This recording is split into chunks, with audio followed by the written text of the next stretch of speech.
ದ್ವಾದಶ ರಾಶಿಗಳ ಫಲಾಫಲ ನೋಡ್ತಾ ಇದ್ವಿ. ಆದರೆ ಅದಕ್ಕಿಂತ ಮುಂಚೆ ನಮ್ಮ ಜೊತೆ ಒಬ್ರು ಕಾಲರ್ ಹೇಳಿದ್ದಾರೆ, ಬೆಂಗಳೂರಿನಿಂದ ಕರೆ ಮಾಡಿದ್ದಾರೆ. ನಮಸ್ಕಾರ. ತಮ್ಮ ಹೆಸರು? ಸುಂದರ್ ಅವರೇ, ತಾವು ಯಾರ ಬಗ್ಗೆ ಕೇಳಬೇಕಿತ್ತು? ಓಕೆ, ನಿಮ್ಮ ಡೇಟ್ ಆಫ್ ಬರ್ತ್ ಅನ್ನ ತಿಳಿಸಿ. ಕೇಳಿಸ್ತಾ ಇಲ್ಲ, ಸ್ವಲ್ಪ ಜೋರಾಗಿ ಮಾತಾಡಿ. 10/6/43 1963. ಓಕೆ, ಹುಟ್ಟಿದ ಸಮಯ ಗೊತ್ತಿಲ್ಲ. ಓಕೆ, ಏನ್ ಸಮಸ್ಯೆ ಇತ್ತು? ನೀವು ಮಾತಾಡೋದ್ರಲ್ಲಿ ತುಂಬಾ ಡಿಸ್ಟರ್ಬೆನ್ಸ್ ಇದೆ ಸರ್.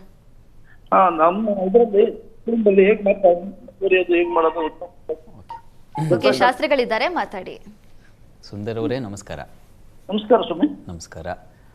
ನಿಮಗೆ ನೋಡಿ, ನಿಮ್ಮ ಸಮಯ ಗೊತ್ತಿಲ್ಲ ಅಂತ ಹೇಳಿದ್ರೆ, ಆದರೆ ಡೇಟ್ ಆಫ್ ಬರ್ತ್ ಸರಿ ಇದೆಯಾ? ಅದು ಸರಿ ಇದೆ ಅಂದರೆ ಅದು ನಿಮಗೆ ಪೂರ್ವಾಷಾಢ ನಕ್ಷತ್ರ ಧನು ರಾಶಿಯನ್ನು ಸೂಚಿಸ್ತಾ ಇದೆ. ನೀವೇನಂತ ಅಂದ್ಕೊಳ್ತಾ ಇದ್ದೀರಾ?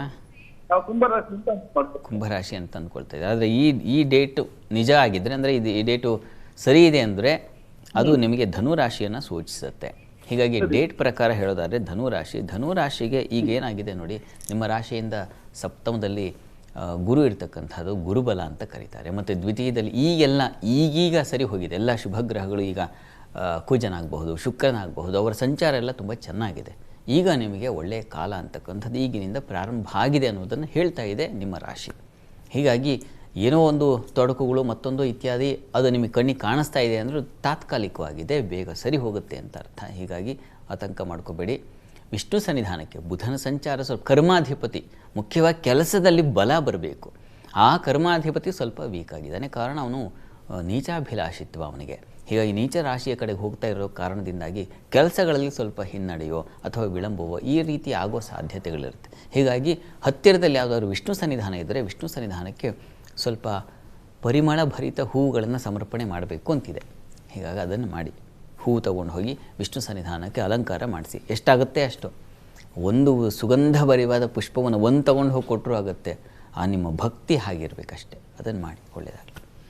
ಧನ್ಯವಾದಗಳು ಸುಂದರ್ ಅವರೇ. ನಮ್ಮ ಜೊತೆ ಇವಾಗ ಮತ್ತೊಬ್ರು ಕಾಲರ್ ಇದ್ದಾರೆ, ಬೆಂಗಳೂರಿನಿಂದ ಸೇಲ್ ಜಾನ್ಸನ್ ಅವರು ಕರೆ ಮಾಡಿದ್ದಾರೆ. ನಮಸ್ಕಾರ ಸರ್. ನಮಸ್ಕಾರ ಮೇಡಮ್. ಯಾರ ಬಗ್ಗೆ ಕೇಳಬೇಕಿತ್ತು? ನನ್ನ ಬಗ್ಗೆನೇ ಮೇಡಮ್. ಓಕೆ, ನಿಮ್ಮ ಡೇಟ್ ಆಫ್ ಬರ್ತ್ ಅನ್ನ ತಿಳಿಸಿ. 29/7/66 ಮೇಡಮ್. 29/7/66. ಓಕೆ, ಹುಟ್ಟಿದ ಸಮಯ ಟೈಮ್ ಗೊತ್ತಿಲ್ಲ ಮೇಡಮ್. ಗೊತ್ತಿಲ್ಲ. ಏನ್ ಕೇಳಬೇಕಿತ್ತು? ಏನಿಲ್ಲ ಮೇಡಮ್, ನಮ್ದು ಒಬ್ಬೊಬ್ರು ಒಂದೊಂದು ರಾಶಿ ಹೇಳ್ತಾರೆ. ನಮ್ದು ಯಾವ ರಾಶಿ ಒಂದು ವರ್ಷದಿಂದ ಟ್ರೈ ಮಾಡಿದ್ದೀನಿ ಮೇಡಮ್. ಹೌದಾ? ಶಾಸ್ತ್ರಿಗಳಿದ್ದಾರೆ, ಮಾತಾಡಿ. ಸರ್ ನಮಸ್ಕಾರ. ನಮಸ್ಕಾರ. ನಮಸ್ಕಾರ. ಒಂದು ವರ್ಷದಿಂದ ಟ್ರೈ ಮಾಡಿದ್ದೀನಿ ಮೇಡಮ್. ಹೌದಾ? ಸಿಗ್ತಲ್ಲ ಅಂತ ಪರಿಹಾರ ಗೊತ್ತಾಗ್ಬೇಕು ಅಂತ. ನಂದು ರಾಶಿ ಯಾವ್ದನ್ನು ಗೊತ್ತಿಲ್ಲ. ಓಕೆ. ಒಬ್ಬೊಬ್ರು ಒಂದೊಂದು ಹೇಳ್ತಾರೆ, ಅದಕ್ಕೆ ನಿಮ್ಮಿಂದ ಗೊತ್ತಾಗ್ತದೆ. ಸರಿ, ಈಗ ನಿಮ್ದು ಡೇಟ್ ಆಫ್ ಬರ್ತ್ ಇದು ಪಕ್ಕಾ ಇದೆಯಾ?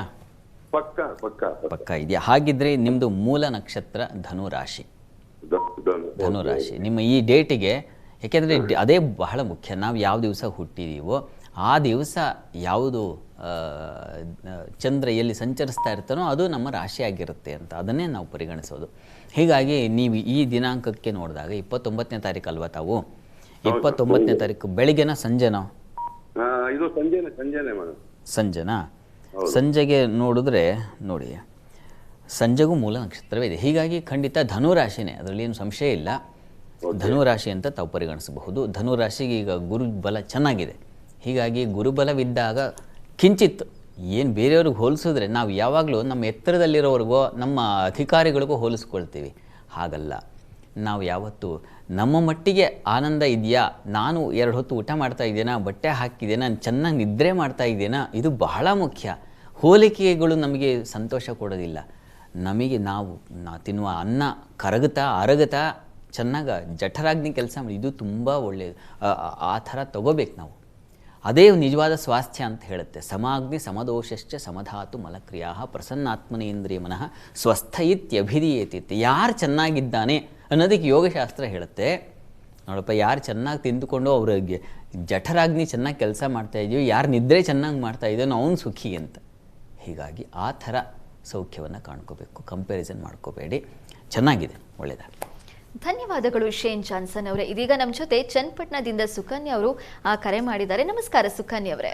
ನಮಸ್ಕಾರ ಮೇಡಮ್ ಅವರೇ. ಯಾರ ಬಗ್ಗೆ ಕೇಳಬೇಕಿತ್ತು? ನನ್ನ ಬಗೆಗೆ ಕುಟುಂಬ ಬಗ್ಗೆ ಕೇಳ್ಬೇಕು ಮೇಡಮ್ ಅವರೇ. ಓಕೆ, ನಿಮ್ಮ ಡೇಟ್ ಆಫ್ ಬರ್ತ್ ಅನ್ನ ತಿಳಿಸಿ. ನಮ್ದು ಡೇಟ್ ಆಫ್ ಬರ್ತ್ ಬರ್ದಿರೋದ್ರಲ್ಲಿ 70ನೇ ಇಸ್ವಿ 30ನೇ ತಾರೀಕು ಮೇಡಮ್ ಅವರೇ. 70ನೇ ಇಸ್ವಿ 30ನೇ ತಾರೀಕು. ಹುಟ್ಟಿದ ಸಮಯ ಏನಾದ್ರೂ ಗೊತ್ತಿದ್ಯಾ? ಗುರುವಾರ 12 ಗಂಟೆಗೆ ರಾತ್ರಿ ಅಂತ ಹಾಕವ್ರೆ ಮೇಡಮ್ ಅವರೇ. ಹೌದಾ, ಸರಿ ಸರಿ. ಆಧಾರ್ ಕಾರ್ಡ್ ಅಲ್ಲಿ 71 ಹಾಕವ್ರೆ ಮೇಡಮ್ ಅವರೇ. ಹೌದಾ, ಸುಕನ್ಯಾ ಅವರೇ, ಶಾಸ್ತ್ರಿಗಳ ಹೇಳಿ ಗುರುಗಳೇ. ಸುಕನ್ಯಾ ಅವರೇ ನಮಸ್ಕಾರ. ನಮಸ್ಕಾರ, ಧನ್ಯವಾದಗಳು. ನಿಮ್ಮ ಪ್ರೀತಿ ಹೇಗಾಗಿದೆ ಅಂತಂದ್ರೆ ಈಗ ಕಾಲ್ ಸಿಕ್ಕಿರೋದಕ್ಕೆ ನಿಮಗೆ ಅಷ್ಟು ತುಂಬಾ ಖುಷಿ ಗುರುಗಳೇ. ಸಂತೋಷ ಆಗಿದೆ, ಗೊತ್ತಾಗ್ತಾ ಇದೆ ನಿಮ್ಮ ಮಾತಲ್ಲಿ ಗೊತ್ತಾಗ್ತಿದೆ. ಏನ್ ರಾಶಿ ನಿಮ್ಮದು? ನಮ್ದು ಕುಂಭರಾಶಿ ನೋಡ್ತಾ ಇದೀನಿ ಗುರುಗಳೇ. ಕುಂಭರಾಶಿ ನೋಡ್ತಾ ಇದ್ದೀರಾ, ಭದ್ರವಾಗಿ ಅಲ್ಲೇ ನಿಂತು ಬಿಡಿ.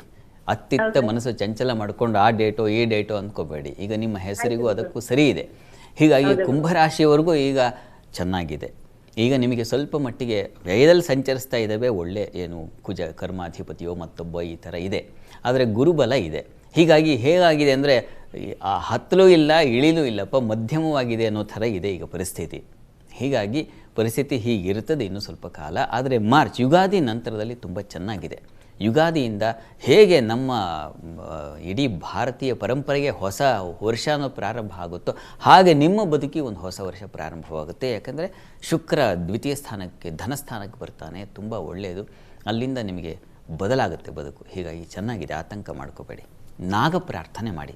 ಜನ್ಮದ ರಾಹು ಸ್ವಲ್ಪ ಗೊತ್ತಿಲ್ಲದ ಹಾಗೆ ಯಾವುದೋ ಒಂದು ಮನಸ್ಸಿಗೆ ರಾಡಿ ಮಾಡ್ತಾ ಇರುತ್ತೆ, ಯಾವುದೋ ಒಂದು ವಿಷಯ ವಸ್ತು ಹೀಗೆ. ಹೀಗಾಗಿ ನಾಗಾರಾಧನೆ ಮಾಡಿ, ನಾಗ ಸನ್ನಿಧಾನಗಳಿಗೆ ಹೋಗಿ ಬನ್ನಿ, ತುಂಬ ಅನುಕೂಲ ಆಗುತ್ತೆ, ಒಳ್ಳೆಯದಾಗಲಿ.